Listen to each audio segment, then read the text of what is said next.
Um, hey guys, and welcome to the second workshop of Ingenuity. And this will be the first of the Fullstack series. I'm Siddharth, Tewari from Postman CSE, and conducting the workshop with me will be Samarth. Samarth, you want to introduce yourself? Hi, I'm Samarth. Ramesh, let's get started. Yep. So, first off, I guess if you guys want any sort of reference, you can visit this site. That's sit008.versal.app. I'll just drop that into the chat box as well in the YouTube live chat. So you can visit that link for all the code that you'll be needing for this workshop. You can just pretty much copy paste it for your own benefit.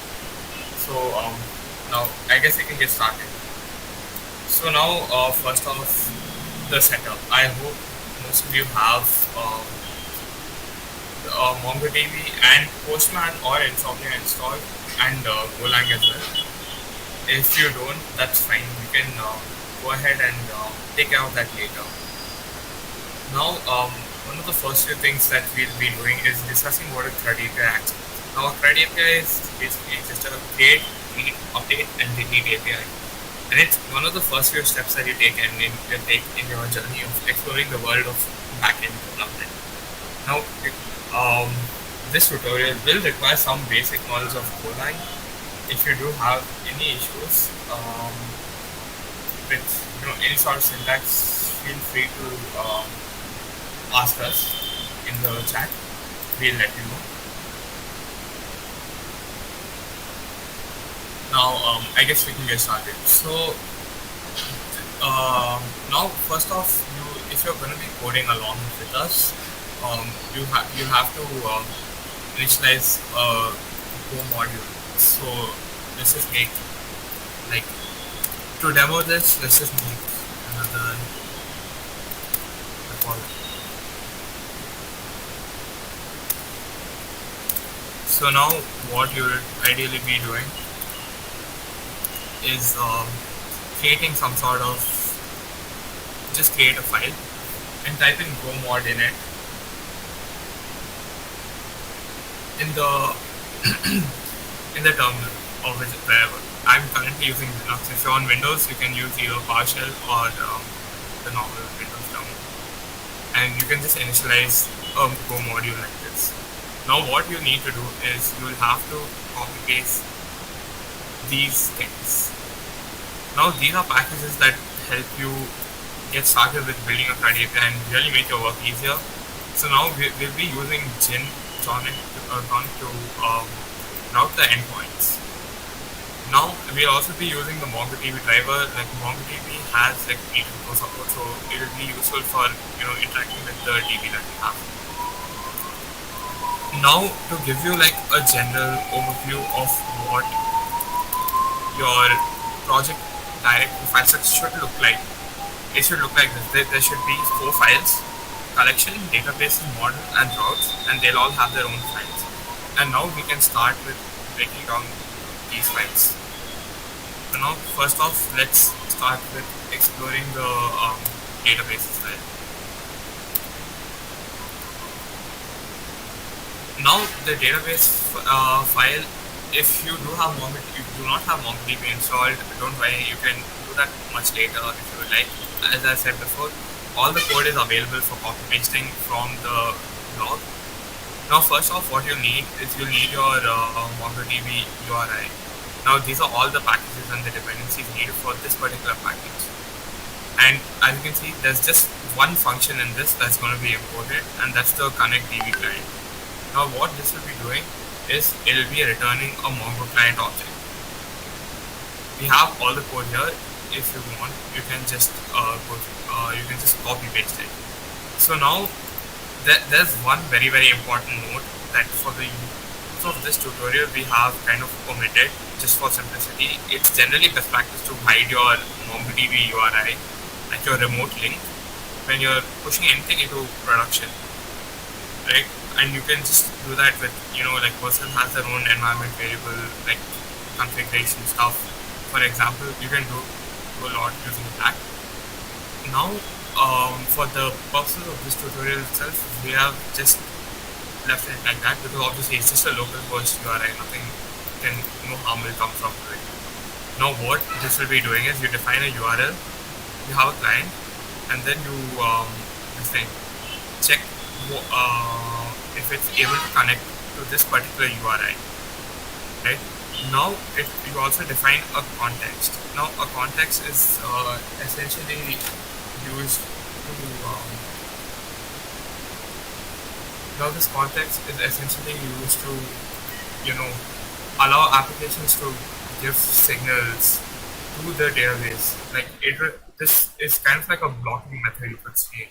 It waits for some sort of network input or output and then proceeds with the task. That's what the context is used for.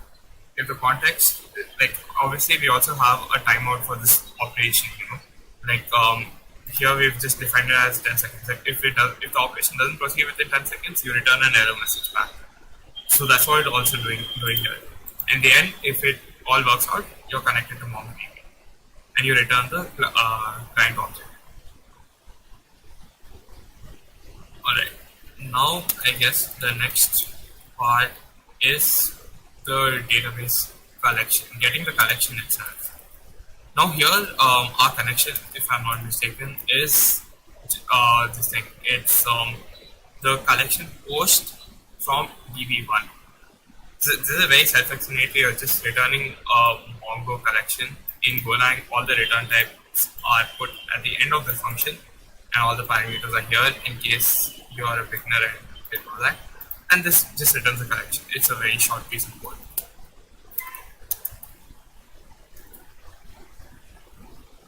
Now for one of the more important parts. Now we'll be creating a database model. Now if I'm going a bit too fast, you can stop me at any time.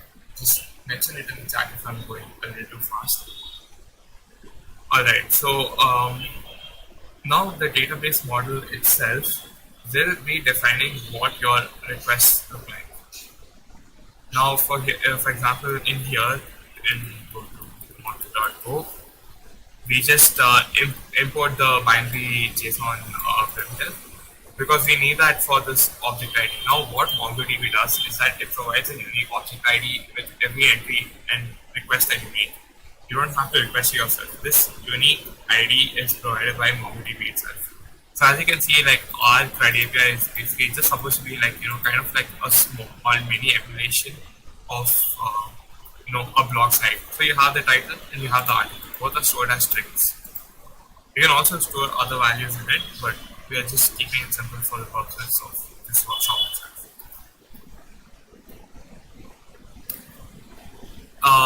Now I guess Samarth, would you like to explain the routes?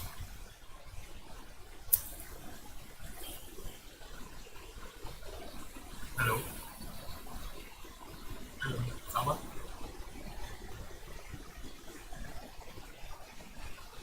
Hello, am I audible?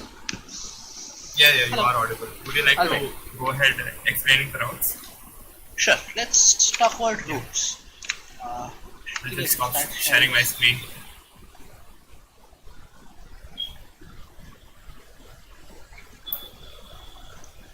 Alright.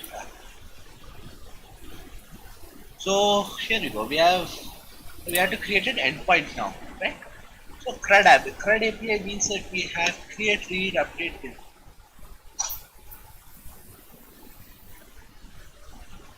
To create, to read, to update, to read. So we need to therefore have a route for each of them. Now let's talk about the create route. In the create route, you need to create. We have a function create post which takes your Gin context. You have your database. You have your database, and now you need to decide what you want to do. So what we did is we got out the collection, and then we created the context. We created a model for it, and we said that we're going to cancel we promise go to cancel the context which is done with this function. So now we To this to context from the Gin context, we bound the part post object and checked if the error that it returned was nil. Because the error was not, if the error is nil, you return a bad thing of 400. So then you are modeled at post payload, and you basically do this to create your post payload, and you tell your MongoDB driver to insert it. So on and so forth. With read, you will get the collection, you will read out the post ID, and you create a result, um, what I'll call as a receiver for it, and then you will find one object, and then you will return the object.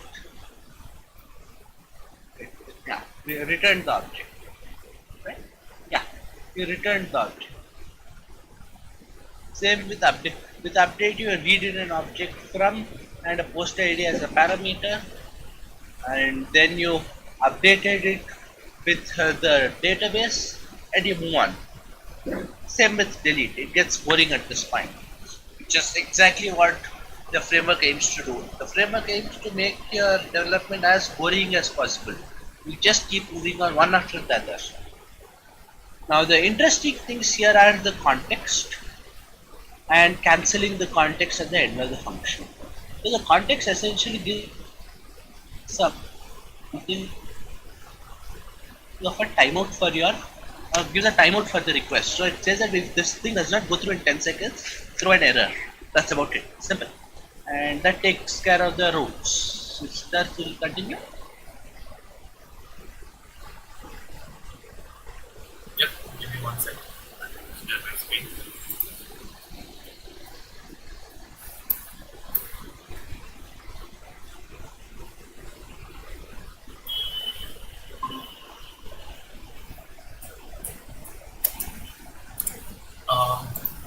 Is the screen shared?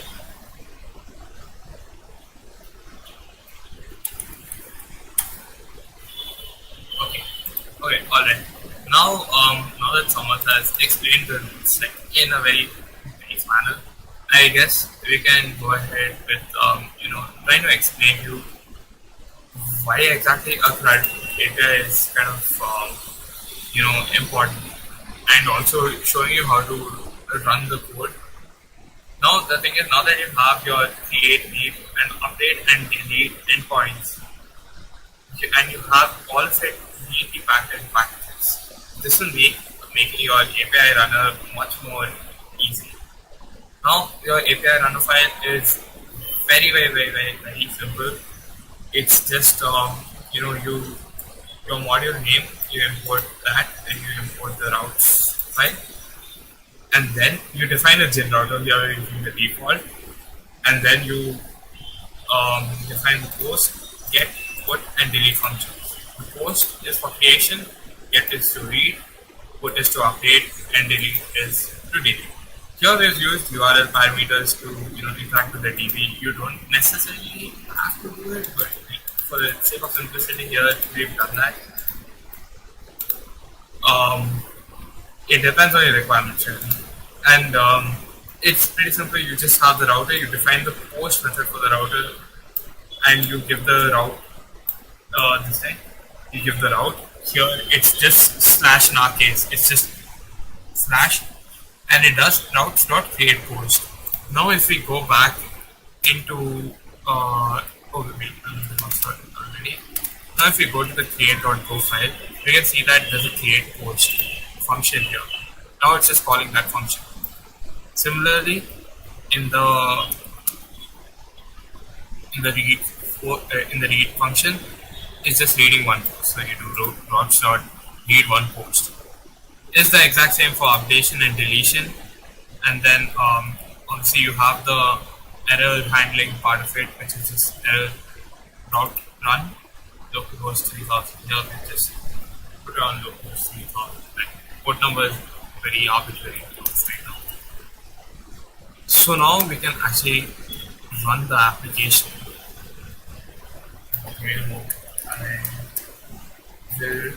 For the demo, I will be using Postman or Insomnia. I do have them installed, but I feel like the using curl is way more easy for you. So, give me one second.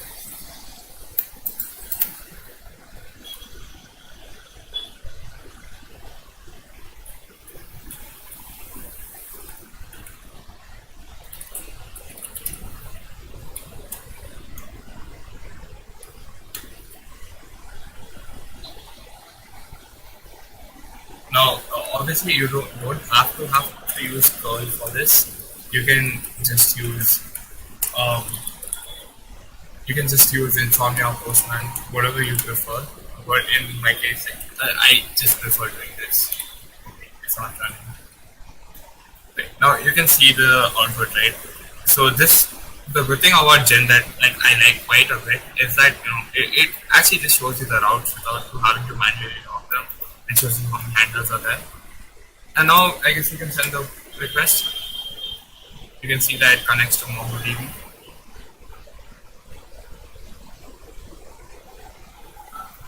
Really, it's time out.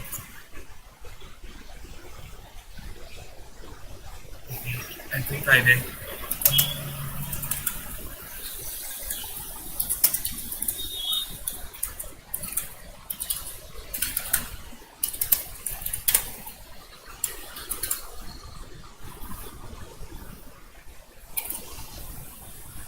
One second. For some reason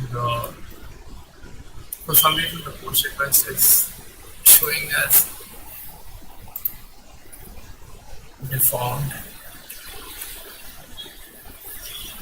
Oh, never mind.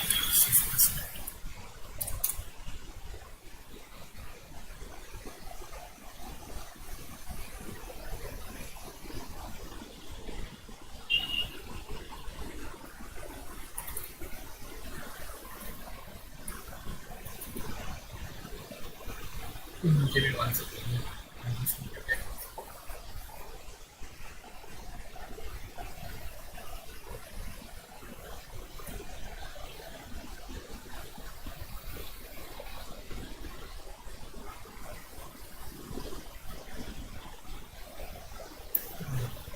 Right.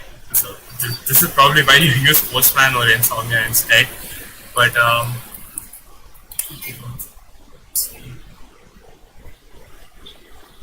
oh, my Mongo server isn't running. Oh, so sorry. That's a little issue connection. Right, should be fine now. Yep. Now you can see that it's been inserted successfully. You can see that it gave a 201. It's just that my Mongo server wasn't running. I'm so sorry for that. Okay, anyways, so you can see that it's working fine. It inserts foo bar. It's for like our demo. I guess that's more than enough. Let's just open it compass or something. Just show you that it's actually gone into the database. So like there's multiple instances because I was playing around with it before, but you can see that it's actually going. Let's just send one more request and refresh the database. So there should be a 7th entry. Yeah. So there's one more entry. Let's try with some other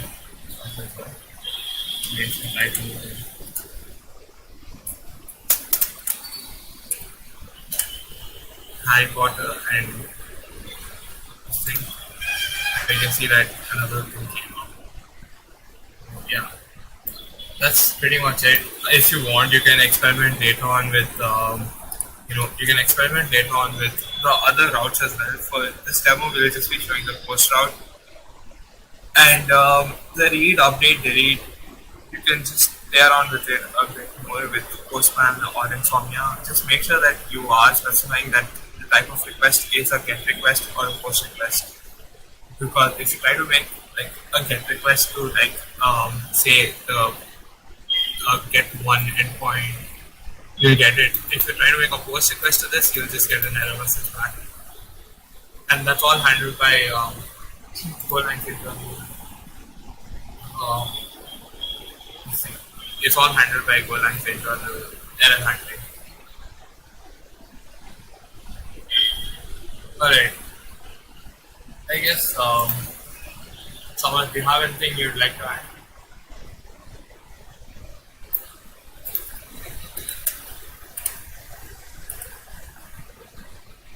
Samarth. One moment, let me share screen.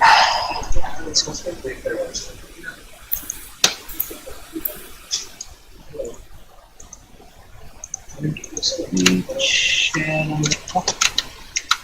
Alright. It's good. Alright, so at the end of this, we have a nice smallish API that we can run, and this is a good start off. After this, we build out for multiple types of objects. So, for example, right now we have only one type of object. We have books, but tomorrow or tomorrow you will have a different thing. Or say you'll have multiple objects that you design your database around that. You design your routing around that. Like for example, here it's article slash post ID. For example, tomorrow it can be article slash post ID, book slash post ID, so on and so forth. And router Gin is the framework will easily scale to handle complexity. At the same time, the database, the folder format that we are using right now, this one, will also scale to a large extent. And tomorrow, say if you are going to have this as create, delete, read, update for articles, you can put in slash root slash articles and then slash root slash books and so on and so forth. Better reflect on your directory structure in real life. That's about it. Good luck. Yep. I guess that's the end of the workshop. It's supposed to be a pretty small workshop, just so that you guys could, get an idea of how you can just build a backend. You can use this code as a sort of boilerplate if you get selected for ingredients. Anyways, that's us ending off. Thanks so much for attending. If you did attend. Alright, thank you folks. Have a good day and good luck. Have a good day.